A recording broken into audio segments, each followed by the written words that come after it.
Good morning, dear student. Myself, Ashish Dhaka, Faculty of Physics at Shastri senior secondary school Fatehpur Shekhawati. बच्चों, हमने 10वीं कक्षा की गणित शुरू कर रखी है। आपको पता है 10वीं कक्षा की गणित में हम निर्देशांक ज्यामिति पढ़ रहे हैं और निर्देशांक ज्यामिति में अपने 9.1 के 10 क्वेश्चन 9 क्वेश्चन पूरे कर लिए। आज चलते हैं क्वेश्चन नंबर 10 में।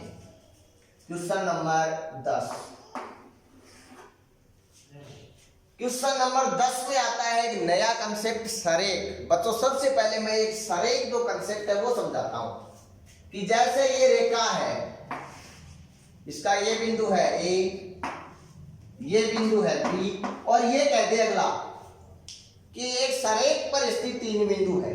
तो आपको जो तीसरा बिंदु है ना, वो चाहे तो यहां मानो चाहे यहां मानो, लेकिन है इसी रेखा पे। ऐसा नहीं है कि इसके लंबवत है। ये सरेख का कंसेप्ट है। तो पता कैसे चलता है सरेख का? पता ऐसे चलता है कि अगर यहां पर AC प्लस में CB है, AC प्लस में CB, इसका मान अगर AB के बराबर आ जाए तो हम क्या कह देंगे कि ये तीनों बिंदु क्या है? सरेख है। सरेख अब पता चल गया ना। ये कब हो सकता है? ये काम तभी हो सकता है जब ऐसी सिचुएशन हो, और ऐसी सिचुएशन क्या कहलाती है? सरेख। तो ये कंडीशन सरेख के लिए फॉलो होती है। तो अब चलते हैं हम अपने क्वेश्चन। अपना क्वेश्चन क्या, वहां चलते हैं। देखो, क्वेश्चन में कह रखा सिद्ध करना है कि बिंदु 1,1 -2,7 और 3,-3 सरेख है। ये सिद्ध करना है कि ये 3 बिंदु दिए गए हैं।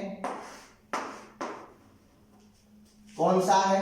पहला बिंदु दिया गया है 1,1। फिर ये दूसरा बिंदु मान लिया, यहां पर ये दूसरा बिंदु दिया गया है। ये दिया गया है अपने पास में बच्चों, अब दूसरा बिंदु है -2,7। अभी अपन को तीसरे बिंदु का पता नहीं है कि वो इधर है या इधर।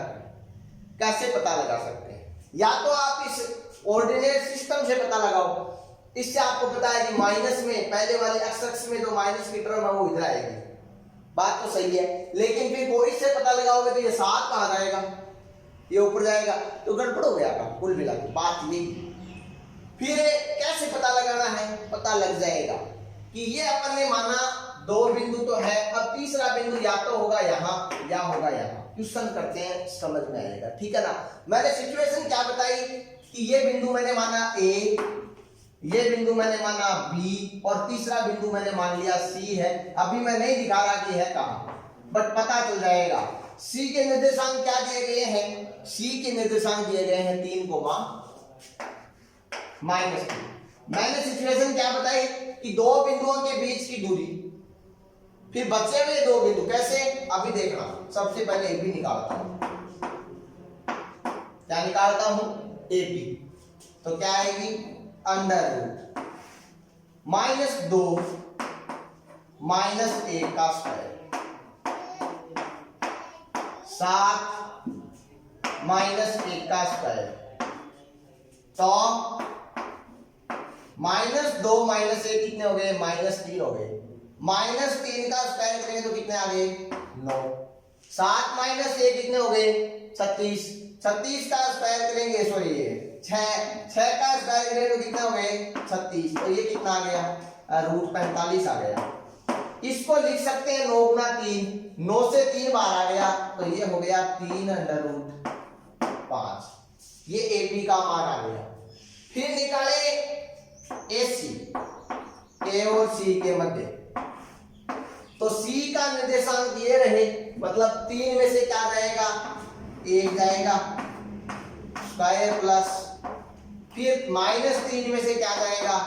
-1 जाएगा। ये लो। तो क्या होगा? अभी देखो क्या होगा। 3 में से 1 गया 2, 2 का स्क्वायर करेंगे 4, -3 -1 -4, -4 का स्क्वायर करेंगे 16, ये आएगा 20। इसको लिख सकते हैं 4 गुणा 5, 4 से 2 बाहर आ जाएगा तो ये हो गया 2√5। क्या हो गया 2√5। फिर कौन सा बच गया बिंदु बच गया बी और सी के मध्य दूरी, मतलब बीसी निकालना। अब ये बीसी कितना आता है देखो, बीसी आएगा 3 में से -2 गए तो 3 + 2 का स्क्वायर प्लस ये -3 -7 का स्क्वायर, कितना बचा देखो √3 + 2 कितने हो गए 5, 5 का स्क्वायर करेंगे कितने आएंगे 25। इधर ये कितने हो गए अभी देख लो कुछ -2,7 ही है, कोई दिक्कत नहीं। -3 और -7, -3 और -7 कितने हो गए 10 हो गए, तो ये कितने आए 100, 10 का स्क्वायर कितने 100, तो ये कितना आ गया 125। तो बीसी का मान देखो यहाँ से कितना आ रहा है √125। इसको क्या लिख सकते हैं 25 गुणा 5, 25 से बाहर क्या आएगा 5 आएगा, तो ये कितना हो गया 5√5। तो देखो BC आया 5√5, AB आया 3√5, AC आया 2√5। तो कैसे यहां से क्या पता चल रहा है, यहां से पता ये चल रहा है कि BC बराबर क्या है AB प्लस में AC है कि नहीं है, देख लो 3 और 2 जुड़ के 5 के बराबर होते हैं नहीं होते। यहां से पता चल गया कि ये निर्देशांक सरेख है। ये निर्देशांक क्या है सरेख, क्योंकि मैंने यही सिचुएशन बताई, एक 2 बिंदुओं के बीच की दूरी बचे हुए 2 बार हम निकालते हैं, मतलब एक भुजा 2 भुजाओं के योग के बराबर आ गई, तो ये क्या हो गया सरेख हो गया। अब मैं वो कंसेप्ट आपको समझाने वाला हूं कि ये सी हम कहां ले, अपने पे डिपेंड करता है हम कहां ले, कोई फर्क नहीं पड़ेगा। कैसे नहीं पड़ेगा देख लेना। BC, अब BC तो अपने तो ये लिया है ना, वैसे देखा जाए तो देखो ये BC हो गया, ये थोड़ी हो सकता है, नहीं हो सकता ना। तो कुल मिला के मतलब ये है यहां से ये काम कब हो सकता है जब C को कॉर्नर पे ले, B को कॉर्नर पे ले और A को मध्य में ले, तब ये सिचुएशन हो सकती है। तो ये देखो सबसे अच्छा तरीका है ये वाला कि जैसे C को लिया यहां पर है ना, C को यहां पर लिया तो ये कितना है 3, -3, 1 को लिया यहाँ पर। ये आप लोगों के समझ में नहीं आया होगा शायद मेरे हिसाब से कि ये कैसे कर दिया आपने, है ना, दिक्कत हो रही होगी इसमें, होनी नहीं चाहिए, बट कैसे नहीं होनी चाहिए अब वो भी समझाऊंगा। अपनी मर्जी से हम करेंगे तो गलती हो सकती है, अपन निर्देशांक पद्धति से ही करेंगे। कैसे करेंगे देखना, x बना लो, केवल y को तो भूल जाओ, केवल x बना लो, ठीक है ना। ये बनाई, ये 3 बिंदु दिए हुए हैं तो इसको मूल मान लिया, इसको क्या मान लिया मूल। तो सबसे पहले जैसे ये 1 था, 1 इधर होगा इसके इधर, तो ये तो मान लिया बिंदु हो गया 1 जिसके निर्देशांक है a,1। फिर दूसरा B वाला, इसमें कितने हैं -2,7, तो माइनस किधर होगा इसके इधर, तो ये इतना है तो ये यहां आएगा, तो ये आ गया B -2,7। अभी 7 को भूल जाओ कि 7 कहां, 7 तो बहुत ऊपर आएगा ना, 7 वाला ध्यान में नहीं रखना है, यही रखो केवल -2,7। फिर तीसरा 3, -3, तो 3 कहां आएगा यहां आएगा, तो ये C हो गया 3, -3। तो इससे देख लो हमने जैसा ऐसा लिखा, A बीच में लिया, A बीच में अब रहा कि नहीं रहा, अब इसको वापस हटा दो, तो ये सिचुएशन बन गई। इस सिचुएशन में ऐसा बना के आप इसको करोगे क्वेश्चन होगा आपका सही हो जाएगा। तो इसमें आप चित्र कौन सा बनाएंगे, ये वाला बनाओगे पहले और फिर ये छापोगे, ये आ जाएगा, उसके बाद में आप कह दोगे ये निर्देशांक क्या है, किसके दिए हुए हैं, ये सरेख है। आइए बच्चों बात समझ में, अब चलते हैं नेक्स्ट क्वेश्चन में। अगला क्वेश्चन क्या है देखो बच्चों, एक छोटी सी सूचना बता दूं आपको मैं, जो फिलहाल 10वीं में है, जिनकी गणित की परीक्षा नहीं हुई, आपकी परीक्षा होगी, आपकी परीक्षा निरस्त नहीं होगी, किसी भी सिचुएशन में परीक्षा ली जाएगी। परीक्षा आप लोगों की होगी 1 जुलाई से लेकर 15 जुलाई तक, मतलब अभी 9 महीने और बढ़ गए, आपका इंतजार और बढ़ गया। आप अपने सिलेबस को पुनः स्टार्टिंग से लेके अब तक दोबारा पढ़ सकते हो। दोनों सब्जेक्टों में परीक्षाएं होगी, चाहे सामाजिक हो चाहे गणित, लेकिन टाइम कब दिया गया है? 1 जुलाई से 15 जुलाई तक। तो आपको कोई ऐसा बोल रहा है कि परीक्षा नहीं होगी, उस चक्कर में नहीं पढ़ना है। जो आपके साथी है उन्होंने पढ़ना बंद कर दिया है, रिजल्ट भी, कॉपियां, आपको कई बच्चे ऐसे बोल रहे हैं कि कॉपियां बहुत साधारण तरीके से चेक होगी, सबको पास करेंगे। अगर सबको पास करना ही होता बच्चों तो परीक्षा लेने की जरूरत कहाँ थी? सबको पास तो करना ही नहीं ना, इसलिए परीक्षा ले रहे हैं। तो परीक्षा होगी और कॉपियां भी ढंग से चेक होगी। इस समय टाइम ज़्यादा है तो टीचर के पास में भी टाइम ज़्यादा है, घर पे बैठे हैं सारे, तो कॉपियां चेक बहुत आराम से होती है, छोटी छोटी बारीकियों से कॉपियां चेक होगी। और गणित और सामाजिक की तो और ही बढ़िया होगी। इसलिए मैं आपसे कहना चाहता हूं कि आप एक शेड्यूल बनाएं फिर से, और इस प्रकार से कि जुलाई में जैसे परीक्षा होती है, मान लिया कि 2 जुलाई को होती है, तो अपने पास में इतना टाइम है, जैसे अपने 40 दिन है या 50 दिन है, और ये 10 चैप्टर है, तो 10 चैप्टर है, तो जिस प्रकार से चैप्टर कोई लंबा है छोटा है, आप उसका टाइम फिक्स कर लो, उस टाइम से आप उसको पढ़ो। हो सकता है ये जो हम पढ़ा रहे हैं गणित और सामाजिक, पूरी तो देखो नहीं हो पाएगी, पहले ही बता देते हैं कि पूरी की पूरी तो पूरा सिलेबस तो हम ऑनलाइन में नहीं पढ़ा पाएंगे, क्योंकि ऑनलाइन में ही जब हर कुछ सब कुछ होने लग जाएगा तो ऑफलाइन की जरूरत कहाँ होगी। तो ऑनलाइन में और ऑफलाइन में बहुत अंतर होता है बच्चों, वैसे कि ऑनलाइन में आपको वो चीज नहीं मिल सकती जो ऑफलाइन में मिलती है। ऑफलाइन में आप पर्सनली कहीं भी किसी भी क्वेश्चन में दिक्कत आ गई, 2 + में 4 किया, फिर माइनस में 3 कर दिया, किसी बच्चे के समझ में नहीं आया, बाइलक मैंने जो साइन लगाया वो गुणा का लगाया, आपको प्लस प्रतीत हो रहा है, तो यहाँ आप उन चीजों का कोई तोड़ नहीं निकाल सकते, जबकि ऑफलाइन में आप सीधे स्पष्ट शब्दों में पूछ सकते हैं। दूसरी बात ये कि बीच में आप कोई क्वेश्चन कर सकते हैं, यहाँ बीच में कोई क्वेश्चन आप लोग नहीं कर सकते। तो ये फर्क तो है, फर्क तो रहेगा, और आने वाले युग में भी ऑफलाइन चलेगी। लेकिन ये ध्यान रखना कि अब जो टाइम मिला है उस टाइम में आप पूरे सिलेबस को वापस रिवाइज करें, और हम जो यहाँ पढ़ा रहे हैं उनको नियमित रूप से पढ़ते जाएं। ये अलग रखें और इसके साथ में 1-2 चैप्टर अलग से चलाएं जो खुद पढ़े आप, ठीक है ना। वैसे हम मोस्टली पढ़ा देंगे। चलो तो अब चलते हैं अगले क्वेश्चन में। अगला क्वेश्चन है अपना क्वेश्चन नंबर 11। क्वेश्चन नंबर 11 कह रहा है कि अक्ष पर वह बिंदु ज्ञात कीजिए। अक्ष है, अक्ष आपको पता है ना, निर्देशांक कार्तीय निर्देशांक पद्धति में ये y अक्ष ले रहे थे, ये अक्ष ले रहे थे, यहाँ पर केवल अक्ष है, तो ये अपना अक्ष हो गया। इस अक्ष में क्या है?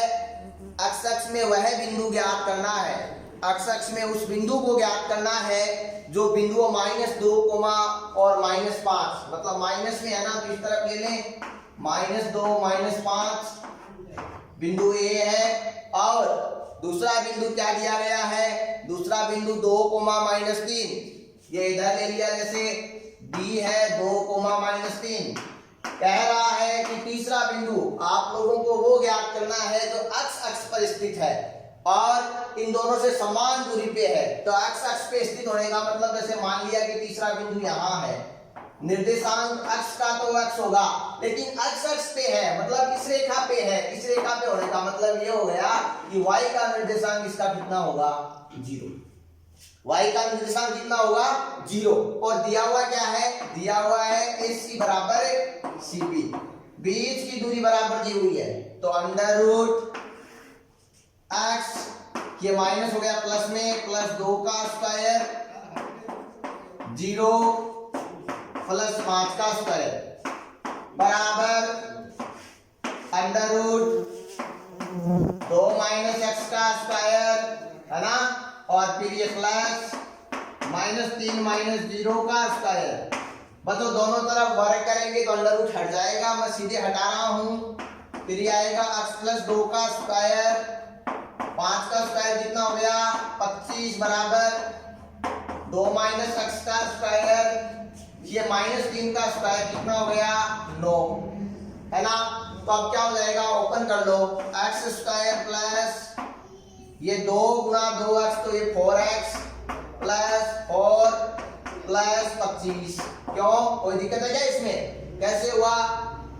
a² + 2ab + b² से इधर a² कितना? 4 -4x plus x square plus 9। जो टर्म दोनों तरफ बिल्कुल सेम है उनको काट दो। x स्क्वायर से x स्क्वायर कट गया, फिर क्या कटेगा और देख लो, 4 से 4 कट गया। अब x वाली टर्म को एक तरफ कर लो, बाकी टर्म को एक तरफ कर लो, है ना। तो x वाली टर्म को एक तरफ करेंगे तो ये इधर आएगा तो ये प्लस में हो जाएगा, तो ये हो जाएगा 4x प्लस में 4x बराबर 9 - 25। ठीक है, तो ये कितना हो गया, फिर देखो ये दोनों जुड़ गए, ये हो गया 8x। क्या हो गया 8x। इधर कितना बचा, घटाओ इसमें से माइनस के 16, x बराबर कितने आए -16/8, कितने आए -2।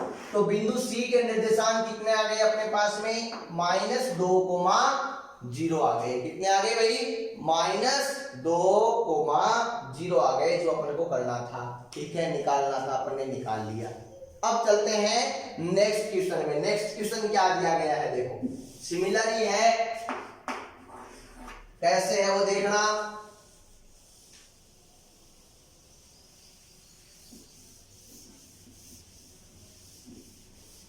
क्वेश्चन नंबर 12, इसमें कहा गया है कि y अक्ष पर वह बिंदु ज्ञात कीजिए जो बिंदुओं 5, -2 और 3, 2 से समान दूरी पर स्थित है। इस बार है y अक्ष, ये तो दिया गया है 5, -2, ये दिया गया है 3, -2, ये दिए गए हैं क्या, वापस चेक कर लेते हैं बच्चों। दिया गया है 5, -2 और 3, 2 दिया गया है, ये प्लस में है, ये माइनस में है। 5 -5, ठीक है ना। फिर देखो ये जो C है ये y अक्ष के प्रेजेंट है ना, तो x तो क्या हो जाएगा इसका 0, बचेगा क्या y। दोनों बिंदु से बराबर दूरी है और इस निर्देशांक का मान निकालना है, वही कंसेप्ट है √0 - 5 मतलब 0 + 5 का स्क्वायर प्लस y + 2 का स्क्वायर इक्वल में क्या हो जाएगा भाई, 3 - 0 का स्क्वायर प्लस 2 - y का स्क्वायर। दोनों तरफ जैसे ही हम वर्ग करेंगे तो आपको पता है अंडर रूट हट जाएगा, कितना बचेगा 25 प्लस y + 2 का स्क्वायर बराबर 9 प्लस 2 - y का स्क्वायर। ओपन कर लो भाई होल स्क्वायर को, तो आएगा 25 plus y square plus 4y plus 4 बराबर 9 plus 4 minus 4y plus y square. जो सेम है उसको काटो, y स्क्वायर से y स्क्वायर कटा, 4 से 4 कटा, इसको इधर ले आते हैं तो ये हो जाएगा प्लस में, तो ये होगा 4y प्लस 4y बराबर कितना, ये है 9, ये उधर जाएगा माइनस में, 9 - 25 ये हो गया 8y। फिर कितना बचा देख लो भाई, -16, y बराबर कितना आया -2, निर्देशांक क्या आ गए 0, -2। ठीक है, ये था, दोनों सिमिलर इक्वेशन थे। तो आज अपन ने 3 क्वेश्चन सॉल्व किए बच्चों, तीनों को अच्छे तरीके से सॉल्व करने हैं। इसके बाद में भी जो क्वेश्चंस हैं उनको भी सॉल्व करने की कोशिश करनी है और नियमित रूप से अपनी पढ़ाई को जारी रखना है। धन्यवाद।